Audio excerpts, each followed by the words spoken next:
Welcome to Scam Squad. I'm here again with Deputy District Attorney Vicki Johnson and one of our favorite guests. I'll let Vicki introduce you to her. Hi, Patty. Good to be here. And we are so grateful that we once again have criminologist Judy Christman Yates.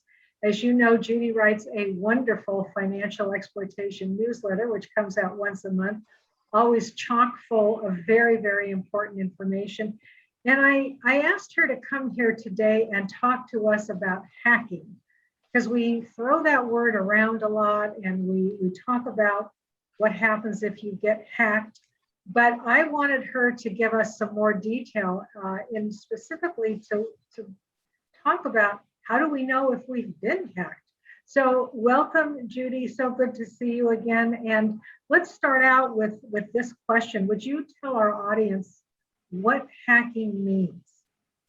Well, it's great to be on Scam Squad. Thank you for having me back. So what is hacking? Hacking is really simple. It's just gaining unauthorized access to data in a system or a computer. It's just as simple as that. And is it illegal? I'm assuming it must be. Well, you would think so, but not always. You know, Okay. companies actually pay people to go in and hack a computer. And it turns out back in the 60s, when hacking started, a lot of the universities had the mainframes, and the students would have to sign up for an hour or two at a time. And then they would take their software and they'd put it in the drawer. And then the next person that had time allotted would come in and build on that. So they would actually build on that software. Well, things started to happen. The university started locking things down. So these people would actually climb through the air conditioning ducts into the computer room. Oh, wow. And they would, you know, a lot of times they would do good things. Sometimes they would do malicious things. So the key to what we're talking about is malicious hacking. And that's when they're thinking about or attempting to cause harm. So how do they do that? How can a scammer, for example, take over or hack your computer? Well, there are so many ways. It's really surprising. Either they're technical or it's social engineering, and we'll talk about all of that. So, for example, they can have viruses and malware and get that onto your computer. And we'll talk about how you can do that, how you can get it onto somebody's computer. If a virus is on your computer, it can spread, and the programs may look, you won't even notice that they're there, or they may look like they're doing something good. It's software. So when it comes to viruses, one of the things that can happen is in that software, malicious software, there might be something called a Trojan horse. And if it gets onto your computer, so one of the ways it can get there is you might be looking at pictures of celebrities online, and you don't know that there's a Trojan horse in that. And if you click on it, it's possible that it could download this Trojan horse onto your computer, and it can take over your computer and do all kinds of things that we're going to talk about. But you can download programs from websites that have malicious software in it. You can get them from opening documents. One of your friends might send you an attachment, an exe, an executive file, and you might open it and they unknowingly send it to you thinking it's, I don't know, some cute photo or something. And it's possible if there's a Trojan horse in there. And it can Question, Dr. Yates, is this similar to an advertisement that says, see how these stars have aged? When you said the star thing, that caught my attention because it comes up on my phone. And oftentimes I want to see how that star aged. And so I will click on it. Usually you have to go through like 10 pages to find the particular one that you wanted to see. So is that possibly a dangerous activity? It is, because you really don't know where you're going. So it may be legitimate. But one of the things that I do, because I too want to see them age, if I see that, then I go to my search engine on my computer or a different phone or whatever, and I type in the name of that person and go current images and have them show up. So I don't go directly to that link. Whenever you see something on internet, texting, email, whatever it is that interests, has some interest to you, don't click on it. Okay. Go put it in a search engine and go a separate way, not the way they tell you to go. You know, now if it is from a legitimate website, they can be hacked, but typically you're safe there. And, you know, by having software that scans, and we'll talk about that in a minute, you know, you can also prevent a lot of what's going on. But just always be careful about what you're clicking on. Thank you. Yeah, I like to see how they age. well, that's good information because I had no idea. And sometimes I do that too. You know, something sort of interesting comes up about health or puppies or celebrities. And I think, oh, that looks kind of interesting. Maybe I'll go down that road and see what I find out. I've got a few spare minutes. Did not know I was in danger of getting hacked when I did that. Well, it's, you know, the scammers know us. They know what we're interested in. So they take things that are legitimate and then they use them to get our personal information or take us to sites that we shouldn't go to or don't want to go to. Had we known, we wouldn't have gone. Right. So, you know, it's that tomfoolery that's going on. It's really sad, but you have to be very, very, very careful. So now, if we go back to the viruses, one of the things that can happen if a virus is on your computer is somebody could have access to your computer. And one of the things I want everybody to do is make sure that their camera is covered on their computer. It should be on the top if you have a newer one.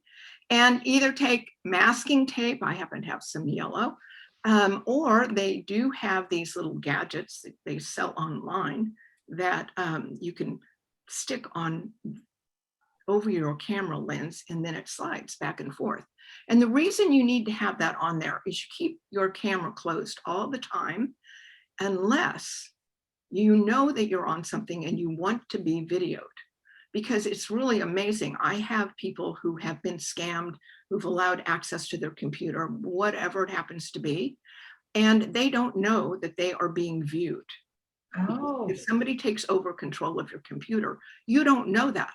So they can watch you, they can look at your surroundings, see what you have, depending where your computer happens to be. You may not want to be in the type of clothing that you want to be photographed, but the scammer can actually use that against you in a lot of different forms, you know, whether it's extortion or whatever it happens to be.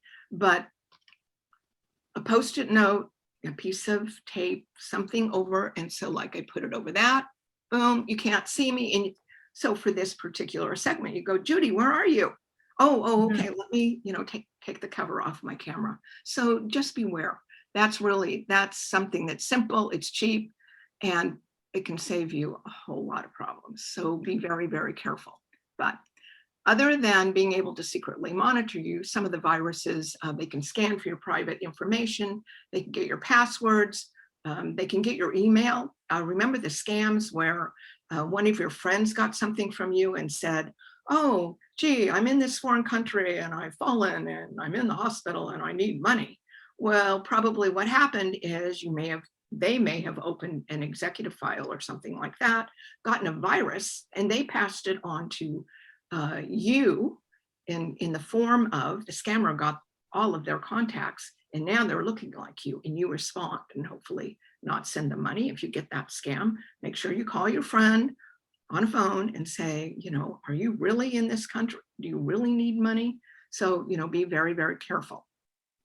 Also, viruses can have unwanted advertising on your screen, and they can look like you and host different websites that, you know, you have not authorized.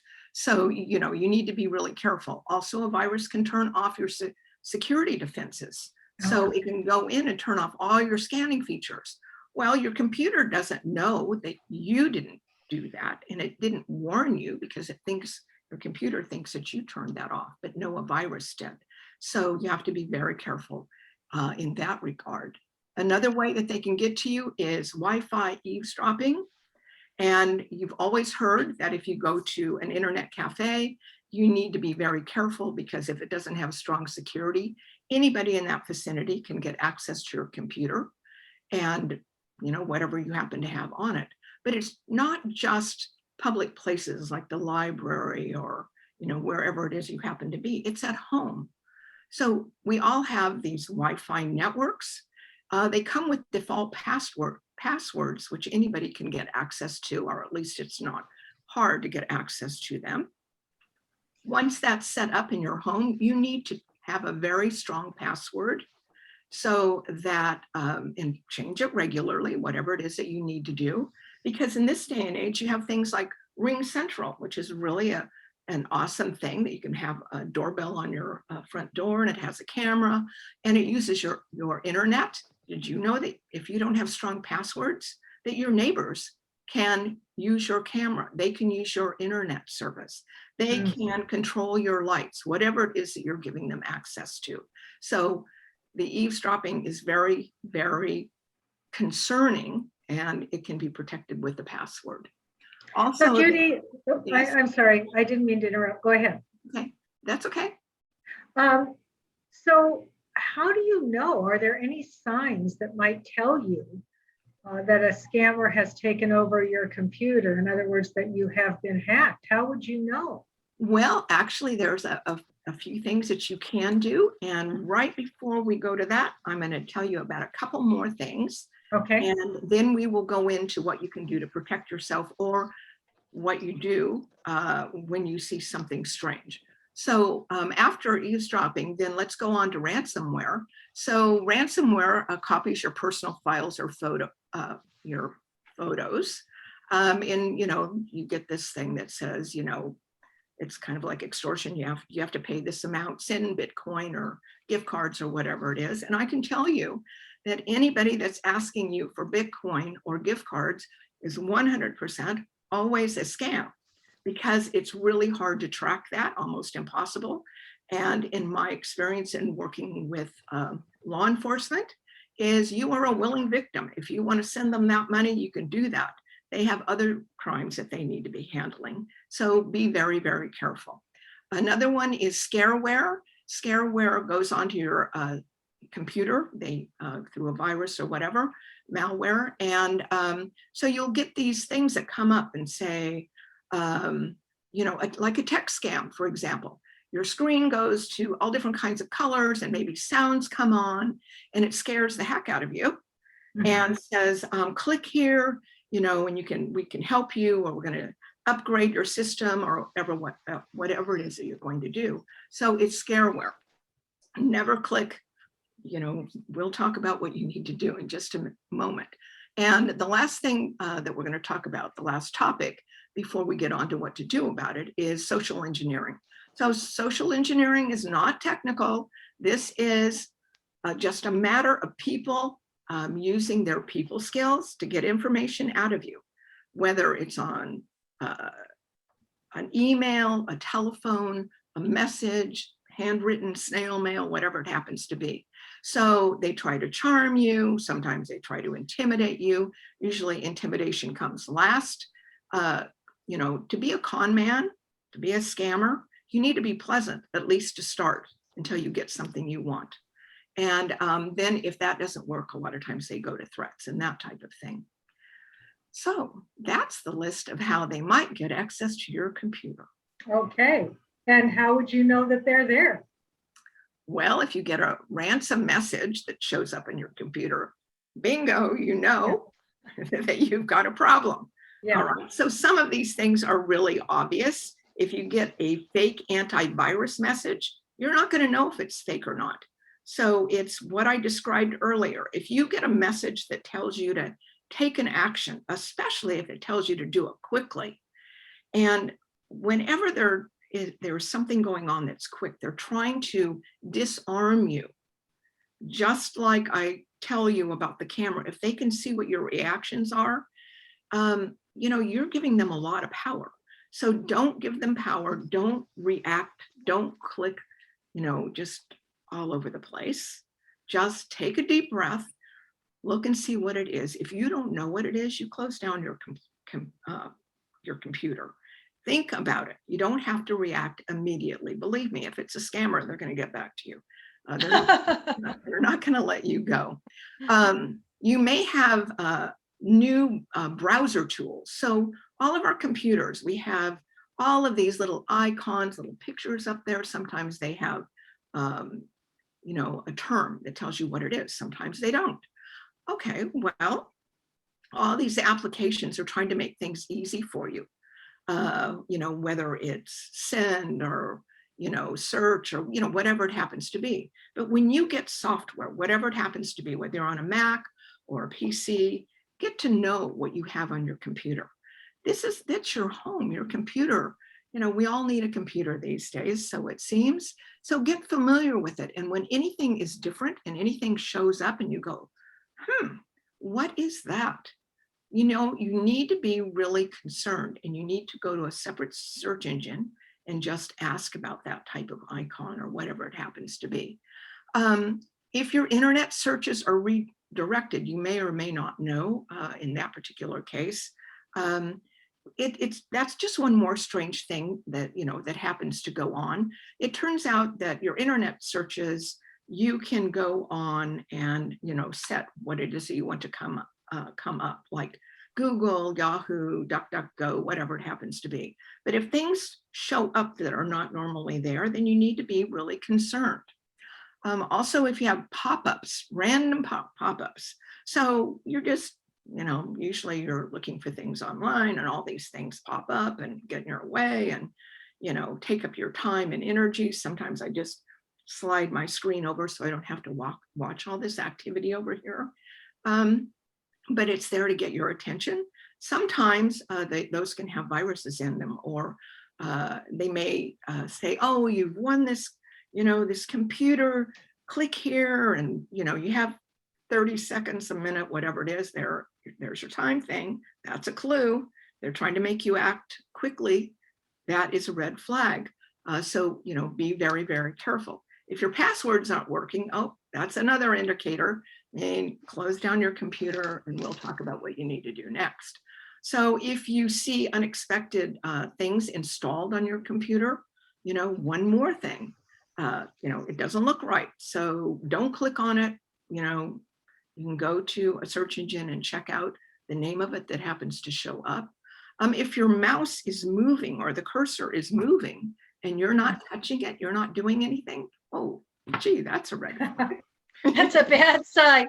I have a question about the pop-ups, Judy. Okay. There are a few sites that I go to regularly that pop-ups come up. And some of them are kind of shady pop-ups, to tell you the truth. I don't click on them, but is it just, am I in danger just because they've popped up? Or does it only hurt if I actually click on them? You need to take an action on those, so depending what software you have on there, whether you have Safari, Microsoft, whatever it happens to be, you can go in and say that you don't want certain type of pop-ups from certain sites. I mean, you do have some security features, and that's something that I really recommend. Everybody needs to go into their preferences and just open up your security and look and see what's there. You would be surprised what is there, and it's changing all the time. Mhm. And so you need to periodically take a look at that and set things for cookies. So that's tracking your ads and that type of thing. There are ways to clear things. There's just stay familiar with what it is that you're using. It's not just enough to go and click through things anymore. You need to just get comfortable with what happens to be there. So, random clicking is really a problem. That's one of our big problems. That and answering phone calls that we don't know who it's from. That's another big problem. I wish people would just not answer that, but they can't. They just can't control themselves. It's really I think that they need to answer it. So, okay. So if you see that your task manager or your registry editor, see, those are things that most users wouldn't know anything about. Sometimes those are disabled, because the virus or whatever it is will go in the malware and it'll disarm it. But you don't have to remember those words, because I'm going to tell you how to deal with that. For heaven's sakes, if you have money missing out of your account, it could be coming. It could be that you have given information away from your computer. So missing money, that is certainly a red flag. it turns out that a password dump is when there's a data breach someplace. So for example, a long time ago, LinkedIn had a password dump, and a hacker or hackers got in there and they downloaded everybody's password. So, out of the clear blue, you see your LinkedIn name and old password, could be old one, hopefully you changed it so you recognize it's an old one. And they got it from a data breach is how they got that, from some other company. So, but it could affect you in the long run. Bottom line, anything unusual, any strange noises, strange colors, if it just doesn't feel right, it probably isn't. So go do your homework and find out what that's all about. So what do you recommend doing if you think you've been hacked, or if you're pretty sure you've been hacked? What should you do? Bottom line, install virus or malware software. And if you don't know how to do that, make sure that you have somebody that you have checked out, and you want to have current software on your computer or the hardware so that you can prevent these things from getting on your computers. Now, it's said that Macintoshes, for example, don't have as many problems in this regard with hackers or with breaches, but the fact is they still can be compromised. If it exists, it can be compromised. So whatever system you have, you need to have the current software, you need to have all the updates. I know I talked to my son, just hates to do updates because it changes things and he just doesn't want to have to relearn all that stuff. Bottom line, most updates include patches, software patches to fix one more security problem. They don't know, the companies don't know there are these problems until they're reported. So make sure that you have software security and that you know what you've got in your system. Use strong passwords, and definitely have strong passwords on your network. A lot of times we forget about that. If you have a modem, usually the modem password is printed, the default is now printed on it. It used to be you could look it up on a search engine. I'm not sure if you can still do that, probably so. But strong passwords. Be very careful in what you click on. I can't say that too many times, although I realize I do. So Judy, it sounds like the bottom line is get good malware installed for starters. I mean, take some prophylactic preventative steps. Make sure that you have done that. But in my case, I don't have any of the sophistication to go into my computer and figure out how to do anything pretty much. So what I would probably do is just shut my computer down, take it to a technician that I know is a good, trusted technician, and say, I've been hacked, please fix this. Well, one of the things, when you have a new phone, a new computer, whatever it is that you have, you need to have a fix-it person. Yeah. Physically, we have doctors. When you move to a new town, if you're smart, you have a doctor, you know where you're going to go if there's a problem, and you certainly know where the hospital is. And you need to do the same thing for your computer. You need to have a reputable company or person. And I prefer companies that do not want to sell me anything. Yeah. And, but a lot of the places that do sell things are reputable. Do your homework, talk to a friend, talk to other people, go on your search engine once you find it and go pros and cons, or put their name in, go to Better Business Bureau, check them out. But know this in advance of you having a problem, because when you have a problem, your mind it's like an explosion. And it's just really hard to make good, positive decisions. But if you know that you have somebody that you can go to, and what you're going to do is exactly that, Vicki, is close your computer. Don't click on things. If they're forcing you to take an action, shut it down. Shut it down. Shut it down, unplug it, close the lid, whatever it is, don't answer, don't, and call. And I know that Dayton often recommends that go to Best Buy, that they have good technicians there. They are somebody that can help you. Well, the Greek, sorry, Geek. The Geek Squad. Squad is Yeah. one place that you can go. But I have had a victim who got a call from who they thought was the Geek Squad, Yeah. saying, oh, you need to have an update. And this particular victim, they were interested in getting a new computer, and they gave that scammer money. So even that, you have to be careful. But Judy, I would simply shut my computer down, get in my car, drive to Best Buy, hand it to the Geek Squad and say, fix it, please. I think I've been hacked. I mean, for somebody who doesn't have your sophistication, I really think that's the simplest and easiest thing to do. So I think we're going to end it there. I want to thank you so much for coming in and talking to us about hacking. It's really something we all have to be aware of, and we have to know what to do if we see signs, the ones you've described, that we have been hacked. So once again, Judy, thank you so much. I really appreciate you taking your time and talking to us about this very important subject. Great information. Thank you so much. Thank you. Have a great day. Thank you so much. You too. Yeah, that was very, very interesting. So I don't know, Vicki, do we have time for your good news today? Well, we're running short of time. I've got something real quick if you think we can squeeze this in. As you know, I've talked often about romance scams. They can be very dangerous, both psychologically for the victim and in terms of how much money the victims typically use.